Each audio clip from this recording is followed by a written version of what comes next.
First, Ben. I was deferring to the senior staffer, but I'm Ben Mathis Lilly. I recently changed my title from blogger to senior writer because I was called the chief news blogger, and I thought that was embarrassing because there were no other bloggers. There was no one else with the title blogger, so I thought that was a little presumptuous. So I'm a regular writer now, and I write about politics and news and occasionally sports if that comes up for Slate.com. Will, go ahead. So I'm Will Salatan. I am, what's my title now? National correspondent.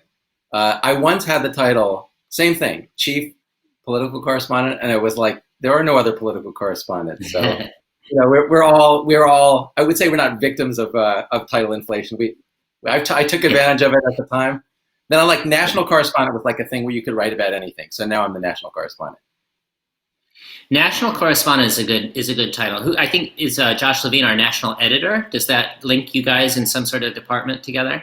So my conspiracy theory is that Josh stole the idea from me. I literally like looked at the New York Times and they had the national section. And I was like, wow, you can write about anything in there. Right. So I was like, that's what I wanted. Then I saw Josh was national editor. I was like, you got it. Yeah. I like that. I like that. And I did not share what I do. I'm just the staff writer, and I write about whatever moves my spirit. So You're the That's really the staff writer. yeah. That's really the job all of us have in the end.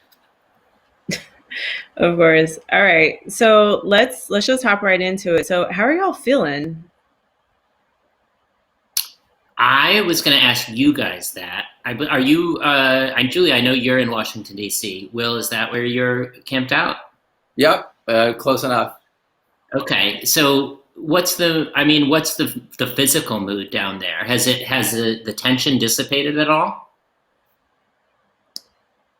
Well, I have not really left my house since January 6th. I only go out when I need to, which is something that I've been doing throughout the pandemic anyway. But I was downtown earlier this week before the inauguration, and it was just very, very desolate. Lots and lots of military, lots of law enforcement. Definitely not the same vibe that it had before January 6th, or I presume what it would have been like on January 6th. So I assume it's chill now, though. Not much has changed in my neighborhood. I went yesterday to a gathering of some friends, and just to give you an idea of the political atmosphere there, first of all, everyone wore masks, so that's how you know they're all liberals. And the other thing was we popped champagne, set off a little bit of fireworks. The soundtrack, the playlist included "Hit the Road Jack," "Ding Dong, the Witch is Dead," the whole thing. So much celebration down here. That's great. Yeah, I did here in New Jersey. We took about a half hour, my wife and I, to watch the inauguration. We watched the National Youth Poet Laureate. I think is the breakout star. We remarked on Garth Brooks' pattern of hugs. I know Obama got a hug. I believe George W. also got a hug. I think everyone else got handshakes. And then we've been indulging in Bernie Sanders memes. So I think, yeah, the mood is fairly light, at least in my household. I Yeah. have been sorry. No, go ahead. I was going to say I've been so surprised. So I have not felt this intensely. I was like, okay, yeah, within a day after the election, I was like, Biden's going to win this thing, and I was sort of mentally there. But my wife got up first thing in the morning yesterday and was glued to the TV, was watching the CNN inauguration coverage. And I've heard this from other people, just deeply intense feelings of purging Donald Trump. So I haven't particularly related to it, but I've seen it all around me. Yeah, I don't particularly relate to it anyway, because I'm just of the belief that this did not start with him and it's not going to end just because he's out of office. But I've also seen it, and it kind of makes me wonder, like, am I too pessimistic? Like, should I feel a little bit less mad than I do? But I just feel very, there's still just a lot of work to do, and it'll be interesting to see what the how the Biden administration moves forward and how progressive they go. Yeah, that's maybe a good segue into the policy part of the discussion. I was going to ask both of you, I mean, insofar as we've seen anything from Biden so far, he's proposed a relief bill. He's made some noise about a bunch of different executive orders he's going to sign or has signed or will sign in the near future. I mean, Julia, you've covered, I guess, the grassroots a little bit. And Will, you're kind of like Slate's correspondent to the moderate voter. And I was curious how both of you felt that your kind of areas of the people in your areas of specialty would react or are reacting to the goals of the Biden administration, as at least so far as we know them now, which is still pretty limited amount. Yeah, I would say that my sources are glad that they don't have to do the work that they do under the Trump administration. But certainly one thing that I hear continuously is that now is the time to push the Biden administration. Oh my God, I cannot talk tonight, y'all. I'm so sorry. But now is the time to push the Biden administration further to the left. Because as we know, Biden is a pretty moderate candidate. Senator Vice President Harris is also fairly moderate. So yeah, they're just interested in making sure that the Biden administration does right by the communities that they serve, and also just pushes forward more progressive legislation and doesn't end up in the middle of the road and doesn't fall into this, I guess you could call it a trope of just not being as bad as Trump was. Mm-hmm. Well, I'm struck by how much of what is going to happen right now is just practical stuff. I mean, there's just this disease, and there's just thousands of people dying every day, and there's people who can't pay their rent, who get people out of work, and it's not a very ideological situation, right? It's just things have got to be done, and so Republicans are drawing a line about, well, should we really be spending another $1.9 billion on COVID relief after we just spent nearly $1 billion? But Jen Psaki, the White House press secretary, said something useful the other day. She said, we're not giving you a number. We're telling you what needs to be done. These are the things that need to be done, and this is what it costs. And we're happy to have a conversation with you, Republicans, about which of those things you don't think are necessary. And I think that's a really healthy way to go about it. So instead of like having, are you for or against spending, here are the things that would help us get control of this disastrous situation. If you don't want to spend on it, tell us which thing that needs to get done you're not going to fund.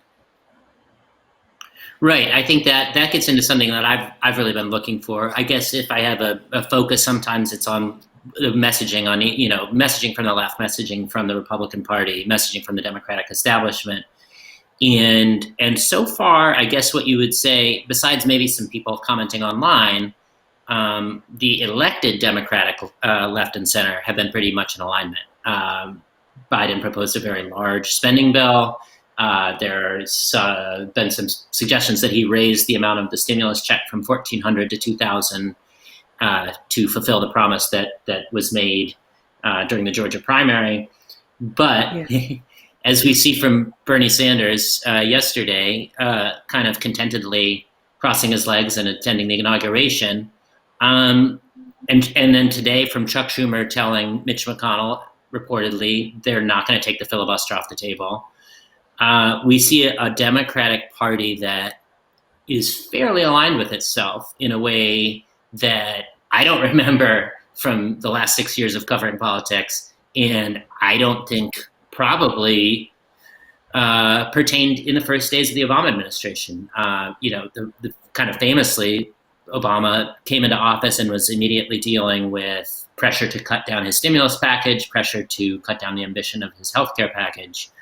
And at this point, because of what Will is said, like because of just the obviousness of these problems, I see a pretty unified Democratic Party so far, and I am curious to see where those cracks are going to come from, because we know there will be cracks. Is it going to be that Biden waits too long on the stimulus package? Is it going to be something with immigration? So I'm one thing I'm watching for is where those cracks are going to come from, but I don't see any yet. No, I definitely think. Oh, sorry. No, it's okay. No, I definitely think that's one thing about the Georgia runoffs, which was those two races, which put the Democratic Party in control of the Senate. Those were won by, I don't want to say exactly by the left, but by the Bernie Sanders model, right? That model, whether the Stacey Abrams, Bernie Sanders model is, we know who our base is, and we're going to turn them out. Ossoff and Warnock did not play that triangulation game. They didn't go for any of the sort of cultural attacks from the right. They just like jobs, health, justice, and they turned their people out. And those people sent them to the Senate and gave the Democrats control. I think that's going to have a significant effect on how Chuck Schumer deals with. I mean, he has the Senate because of that base. Yeah. No, those are all great points. And so that kind of leads me into what do y'all expect to see during Biden's first 100 days? Big question.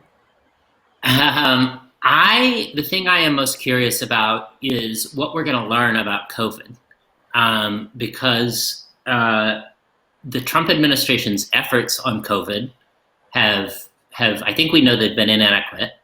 But I mean, part of the problem is we don't even know what they have done as far as vaccine distribution, which is the most pressing issue now.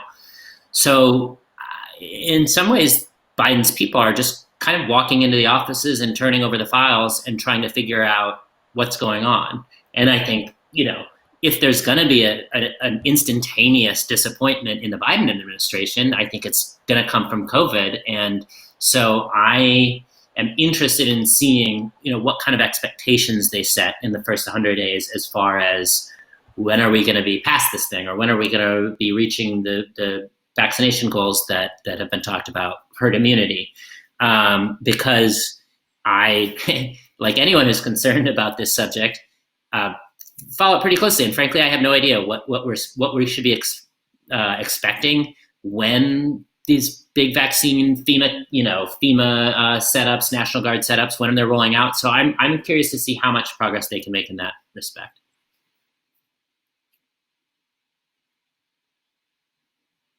Julia, do you want to take a shot? Sure. I am most interested to see what they do in terms of racial justice, because obviously during the campaign that was a thing. It was a big thing. So yeah, I am really intrigued to see how they tackle systemic racism, considering that every Democratic candidate campaigned on working to eradicate it. So we'll see what they come up with. Yeah, and the normal signals that we've been getting from an incoming administration, we haven't had time for because of the, kind of the nonsense and the stupidity and then the violence and the tragedy of Trump's response. So I think we would probably usually have a little more clarity on exactly what order these things are going to be pursued in and what the level of ambition is. But yeah, I think that's a great point. I mean, if there was one thing that every Democratic candidate agreed on, it's that we got to do something about police reform. But there's obviously a lot of, if you want to talk about the cracks within the Democratic Party, there's obviously a lot of disagreement over what that actually constitutes. And I think you're right. I have no idea what to expect along those lines. I have been really, really struck by how serious and consistent the new administration has been about emphasizing equity. I mean, they have that theme is not just a theme. They have people, they have plans, and they have woven it into a whole bunch of other issues. They did a whole bunch of talking in the last 24 hours about COVID, and that is a major component of what now it's sensible, even if you don't have an ideological stake in it, or even if you are part of the Trump coalition, because one of the biggest, Tony Fauci was just saying the biggest problem they're going to have in vaccination is not getting the vaccines out. It's what he calls vaccine hesitancy, people not taking it. So there's like a really obvious case of where you have to do outreach, you have to connect. So you have to make it available. They're talking about making it available in places where it might not otherwise be, but they're also trying to sort of connect with communities of color and get them to take seriously that this is not a scary thing. This is not Tuskegee. This is something that will actually help you. So that's one case of it, but they have really hit that theme across the board, talking about relief, talking about jobs. I am curious, since I'm supposed to have the portfolio of talking about the moderates, I'm curious what Biden is going to do about Portland, because the sort of Antifa left types, the violent people who are in Portland right now they've wrecked part of the Democratic headquarters. They've attacked businesses, like physically attacked them. And this might be a good opportunity for Joe Biden to say, I am 100% behind racial equity, economic equity. We're not going to compromise on that. That's an American thing. But part of it is, if you people on the right want a signal from me that I am sort of, mainstream or whatever you want to call it, I am absolutely with you against all kinds of violence, and that includes the attack on the Capitol on January 6th, and it also includes these left-wing anarchists and in Portland, because it is a clearly violent situation, and that I think would be a useful moment for Joe Biden to channel a little bit of Bill Clinton. Mm-hmm. I guess my question about that is how willing or how receptive do we think that audience is to anything from Biden? I mean, I think that, Clinton is the model of someone who was able to walk this line. But as we've probably all spent too much time thinking about, the media environment is very, very different for Joe Biden than it was for Bill Clinton.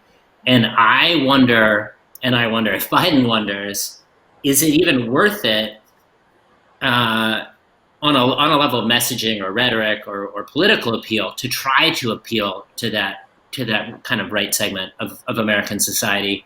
Or does he say, I think Joe Biden is concerned about law and order in the abstract. I don't think he's going to let anarchists take over the government. But as far as that being a priority in his public messaging, I wonder if he is even thinking, I wonder how much he thinks he can get through to that kind of voter who might be receptive, or might have been receptive to that message a few decades ago, given what we've seen in the last few weeks. I also think that whatever Biden says about it, he has to be clear not to equate the two, because storming the Capitol and what's going on in Portland, those angers are not coming from the same place, like at all. And so I think that he just has to be very careful to be clear about that the same, let's call them frustrations, just for the sake of, my brain not working the best tonight, the same frustrations that cause people to attempt a coup of the American government are not the same frustrations causing the destruction in Portland right now. And so whatever his administration says, it has to be very, very clear about that and not equating the two. Yeah, I think that's right. I was also surprised to see equity in the Hill, the newspaper. The Hill had a kind of scoop about his executive orders, and that was one of the first themes that Biden administration wanted to develop. And I'm more used to hearing that word from AOC. Not even from Bernie Sanders. That's not really a word that rolls naturally off Bernie's tongue. And so I am used to seeing that more from the younger, more left part of the party. And so I think that what Julia is talking about is that kind of tough messaging, I'm sorry for phrasing everything in terms of messaging. It's also a tough thing substantively to decide how he's going to approach issues like that, where there is not as obvious a consensus as there is, for example, on COVID or on getting the economy back on track. And he is gonna run into that challenge, and I don't know if verbal flexibility and kind of smooth talking is Joe Biden's strength at this point in his life. So I'm curious to see, because the news doesn't, always proceed exactly as an elected official would like it to. So there are going to be issues like this that come up that he has to address, even if they weren't on his 100-day schedule. And that might be another area where we see him having some trouble. Because I think Julia's right. Like, there's a lot of people in the Democratic Party who helped get Joe Biden elected who don't want to hear, the BLM protests are kind of the same as the January 6th stuff. Like, there's people who really aren't going to want to hear that. Right. It's not true. Just to throw that out there. Right. Yes. But also important to note. One of the arts of triangulation is getting the maximum political benefit with the minimum moral or practical sacrifice. So, for example, the crime bill was an enormous sacrifice, right? It hurt a lot of people. But stuff like, what was it? School. I'm trying to think about the small things that Clinton did. There are little gestures, right? He did. But so Portland is a case where, here's where I sort of feel like you need somebody with cred like Jim Clyburn, because Clyburn is very clear about this. Clyburn believes that defund the police really hurt Democrats in the election. Clyburn has no problem drawing this distinction between equity, which he is absolutely for and the party is absolutely for, and violence, which he is absolutely against. And now here's where we get into a problem. Clyburn's also against defunding police, but there are a lot of people on the left who are serious about that, right? Who actually want to cut police budgets and think police are a serious problem. There's a police reform movement that Clyburn's happy to support. But if Jim Clyburn were to get out front and say, we're not going to tolerate any of that nonsense going on in Portland, we're not going to have people breaking windows, that's not how we do things, I think that gives Joe Biden a little ability to move into it. And I don't see any moral sacrifice there. I think, again, here we're not even talking here about funding of police. We're just talking about violence committed by people who are not on the right, people who are on the left. And with the understanding that it's not the same as what just happened January 6th, I think it would get Joe Biden a lot of cred with people in the middle or the center right. We can debate whether it's worthwhile, but I think it would get him cred at no moral sacrifice at all. Just to add to that, he also is going to have to figure out how to, I think right now politics is obviously at an inflection point, as cliche as that has become, it is. And I do think that politicians, not just Biden, but, whomever, are going to have to start figuring out how to acknowledge why people are angry, regardless of what side of the aisle their politics fall on, right? I won't say regardless of what side, because again, those are two different motivators, but they have to start speaking to why their base is angry and what they're angry about. So I'm curious where he's going to do that communication. That's another thing. Yeah. My mind has been wiped completely of what a normal president does. Biden's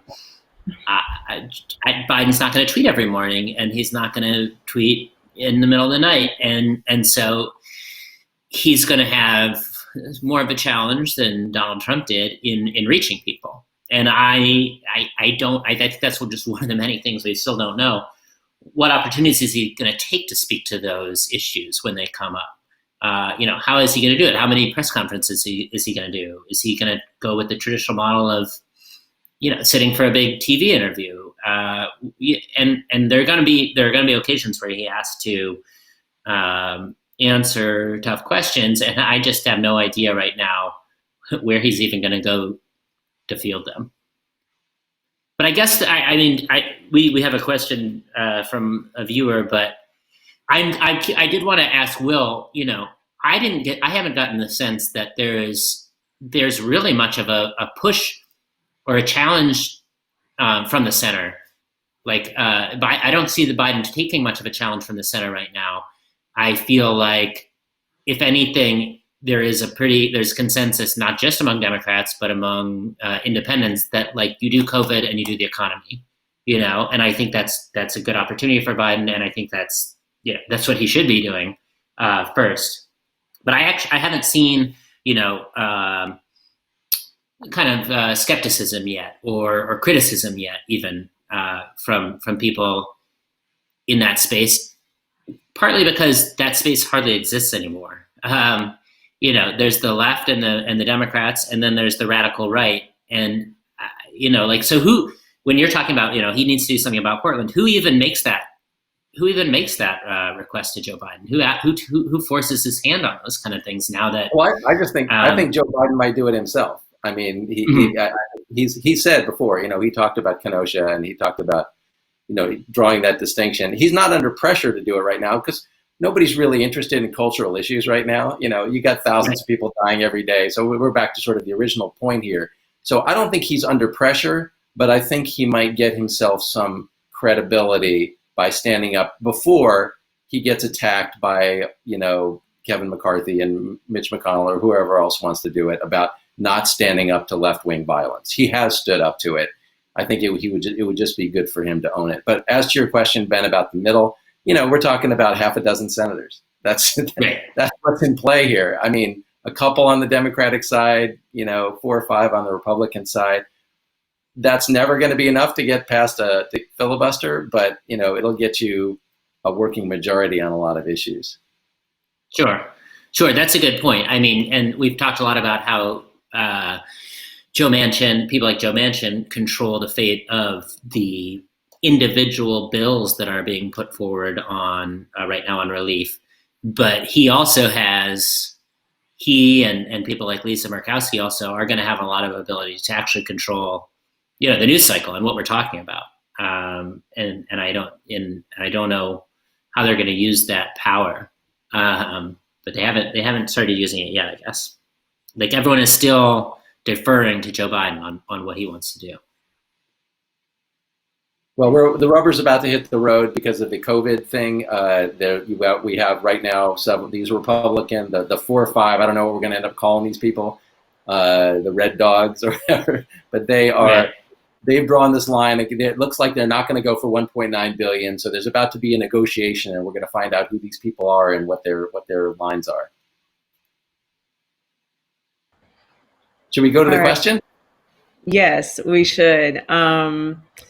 So one of our viewers wants to know, what do you think Kamala's role will be? Biden was a very involved vice president and likely won't run again. Maybe, I don't know. Do you think she'll be the most influential vice president ever? Your turn, Julia. My turn. Background: I have been covering Vice President Harris for quite some time. I don't know if she'll be the most. I mean, she could. I find those questions a bit difficult to answer just because it's only been a day, right? So we have no idea.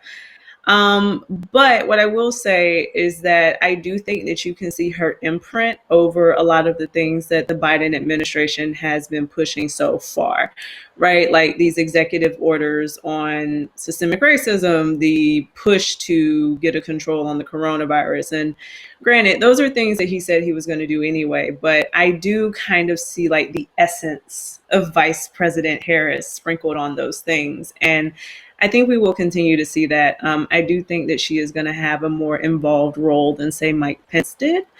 And there's always the question of how involved could Mike Pence have been anyway, truthfully.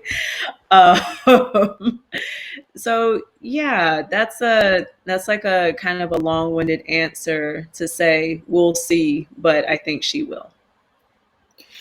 Yeah, I am curious to see where Biden was involved, I guess famously with the stimulus package under Obama, as a negotiator in the Senate, as someone who was kind of supposedly getting under the hood and figuring out how to pass legislation and then figuring out how to implement it. Obviously, Kamala Harris is an experienced legislator, but as far as her strengths relative to Biden, I feel like communicating is probably, and in particular, communicating with some segments of the party that were not as comfortable with Joe Biden. That's going to be her strength,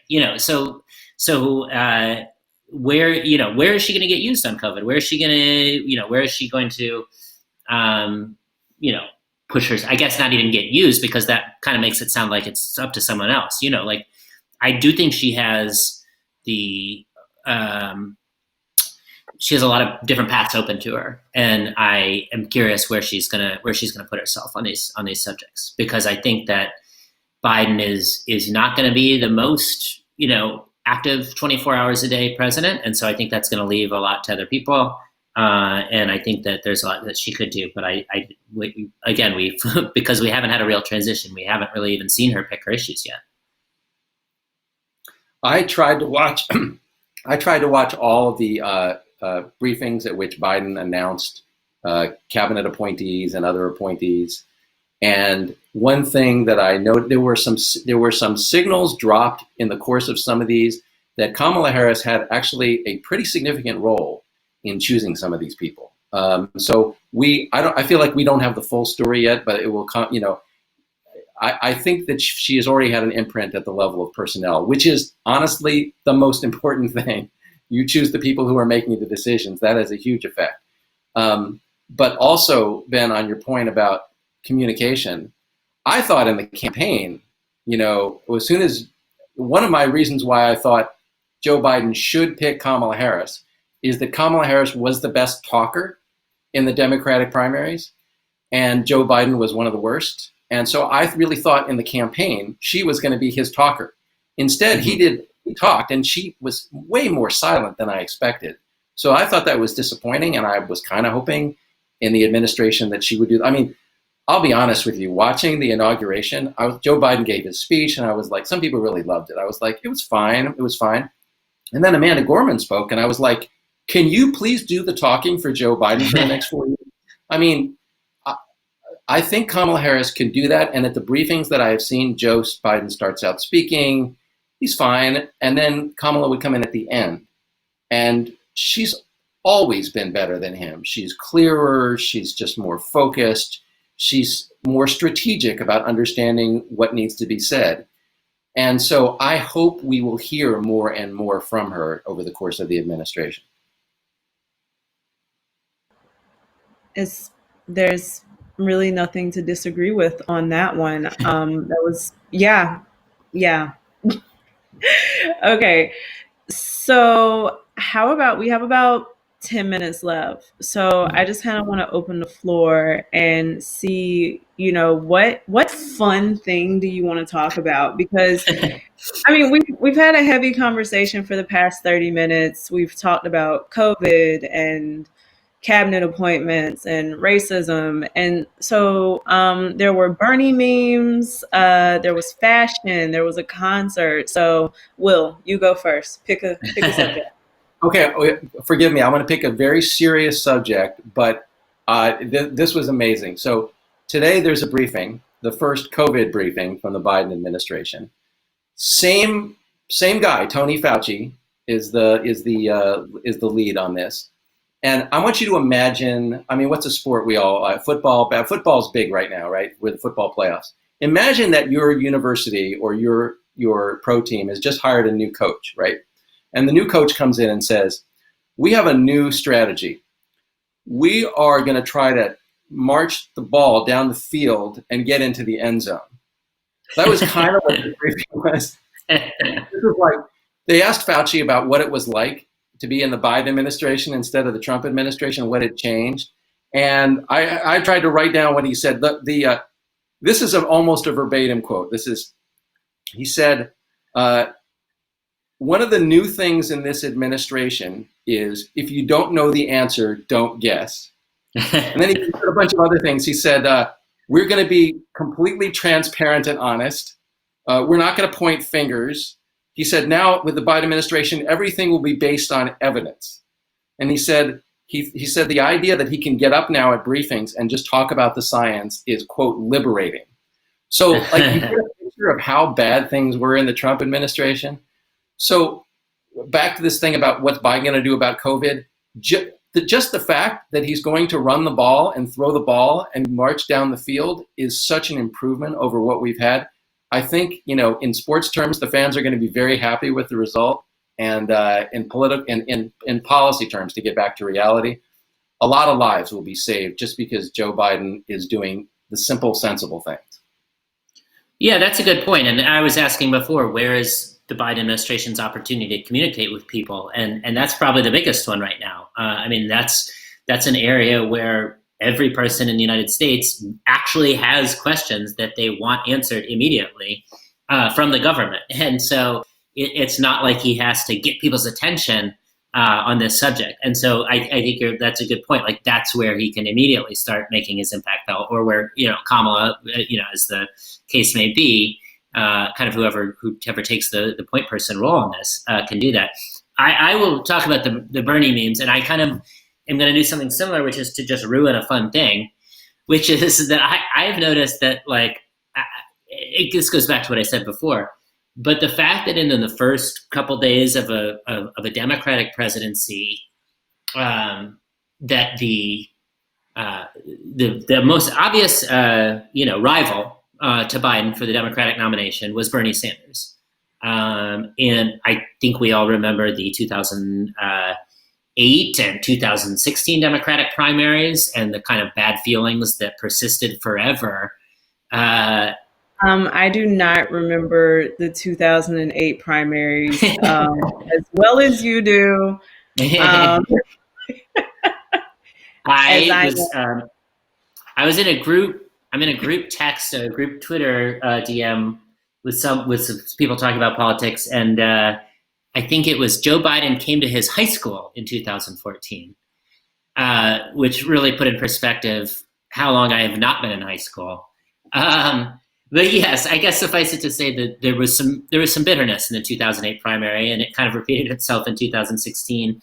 And for Joe Biden's main rival for the nomination, for the story about him on inauguration the day after, to be that he kind of looked funny and had these nice mittens on and was sitting with his legs crossed in a funny way that you can put in pictures, like, that's just fantastic news for the Biden administration. That's what people are talking about in regards to Bernie Sanders, and not like, oh my God, I can't believe Biden won this instead of Bernie, and we're screwed. But Bernie would be a better president. I'm sure there's some people who are thinking that, but that's not the top story. And the top story is like, let's Photoshop Bernie Sanders into things. Like, I think that's good news for the Democratic Party. It's good news for Bernie Sanders even too, because I think it's testament to the working relationship he has with Biden and is going to have going forward as well. I think this leaves Julia to try to say one fun thing that is just fun, and that is not ruined with any kind of close political analysis, close reading. No, I was not gonna throw any political analysis into mine at all. I really wanted to talk about Lady Gaga. I'm a fan, and she came out, and when she was done, not one note had gone missing, and that was just my favorite thing about the inauguration. And of course, history and turning the page and all of that, that's very true. But I just loved her outfit. It was very elaborate, very a bit over the top, especially because it's so cold in DC. If you don't live in DC, you don't know, it gets really cold here. But yeah, I was just a fan. I loved it, and I have nothing political to add to that. No way to ruin it. I was going to say I appreciated that.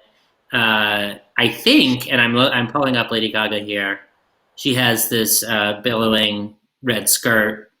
I think also Amanda Gorman's headband. I think both were carefully matched to the red carpet, to the piping on the carpet that they were coming down, and so I appreciated that personally, that level of attention to detail. One of my favorite tweets about the inauguration was somebody who said, "I can't believe Mike Pence has seen Lady Gaga in person and I haven't." Same. It's true. It does. It does emphasize everything that we've all been missing. To ruin it again, to try to ruin it again for everybody. But no, I'm excited for more and more events that after which we can talk about Lady Gaga and the singing instead of more dire things. I have to say I was a little disappointed by Garth Brooks' performance. I guess I expected a little more out of an a cappella version of Amazing Grace, is what he's saying, from someone like him, but possible that he's just out of practice, as we all are in certain situations these days. It was also cold. True. Yeah, and you can't really sing like you want to when it's cold outside.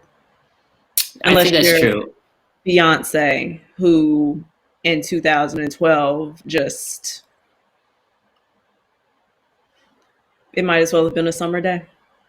Yeah, I think that there have been people who've been prepared for it. So hopefully another Garth Brooks inauguration in 2024, not a Trump inauguration, anyone in the Trump family, and maybe he can come back and he'll be in a little more of a routine. Well, let's not get that ahead of ourselves. It's only like day two. Yeah. So let's not jump ahead to 2024 just yet. Let's Absolutely. Yeah, we've earned a minute to breathe before we start really going hard on the Biden administration and making sure that we hold them accountable as well, as I know that everyone at Slate will do. Absolutely. So, yeah, thanks, y'all. This was fun, and thank you to everyone at home for watching. So yeah, thanks for tuning in. I hope that you're all drinking water and wearing sunscreen and paying attention, but maybe not immersing yourself in it like we do. So That's right. have a good night.